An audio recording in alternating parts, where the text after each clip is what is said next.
Alright, let's talk about the Wild Swans, Princess of the Swans, or whatever you call it. So this is another movie from Toei. Um, so yeah, it's based on the classic Hans Christian Andersen fairy tale. Um, so yeah, this isn't the first adaptation of that I watched. The previous adaptation from Russia.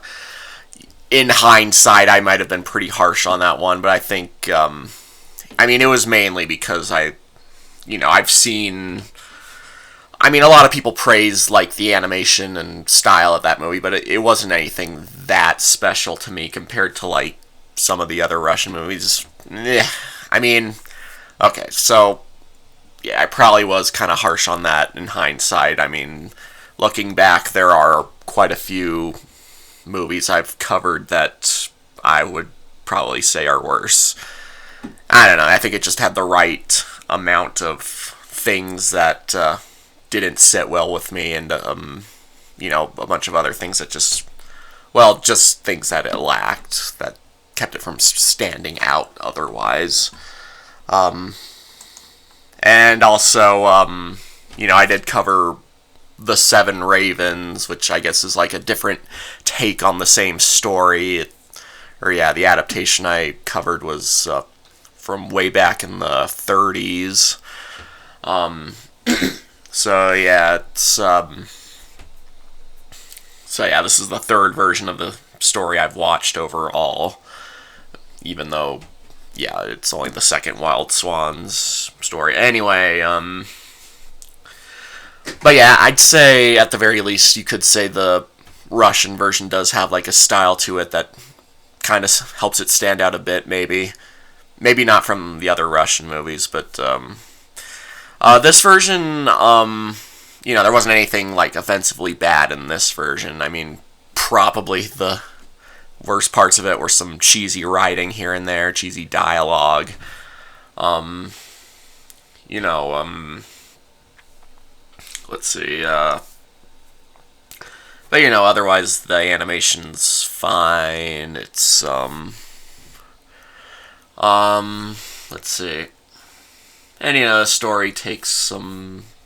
There's some slightly different things that happen in this version from the other versions I watched. In this version, the witch responsible for the boys turning into swans actually is consistently. Actually, there's two witches, because the one that turns them into swans is the daughter of this other witch, and I don't know if there's two witches in the original version of the story, but I don't know.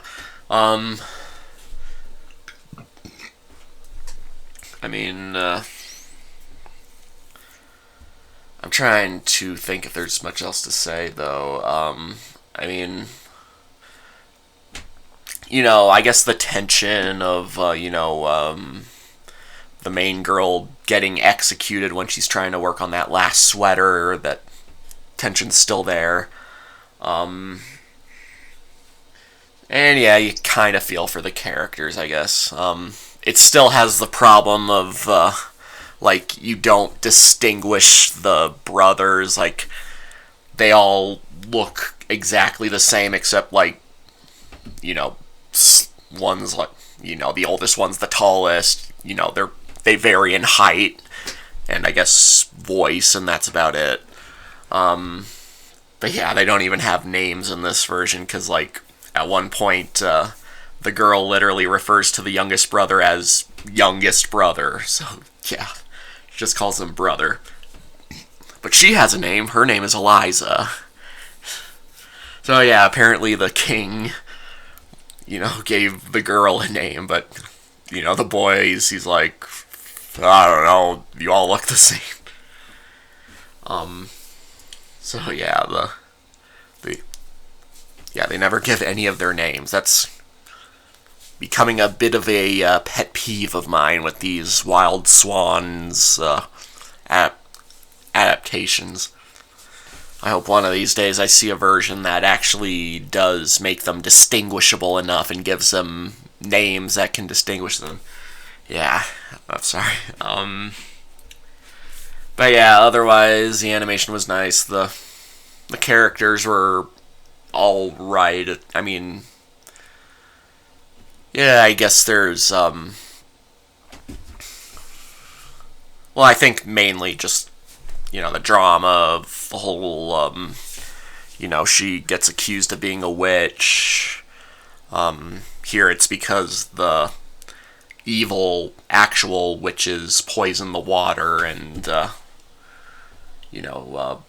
find a way to get her accused, and blah blah blah. Um,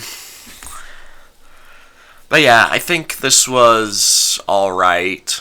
I didn't dislike it or anything, but yeah, it's a little safe. Um, yeah, I'd say at the very least the Russian version of Wild Swans. That one, it took its own little risks, and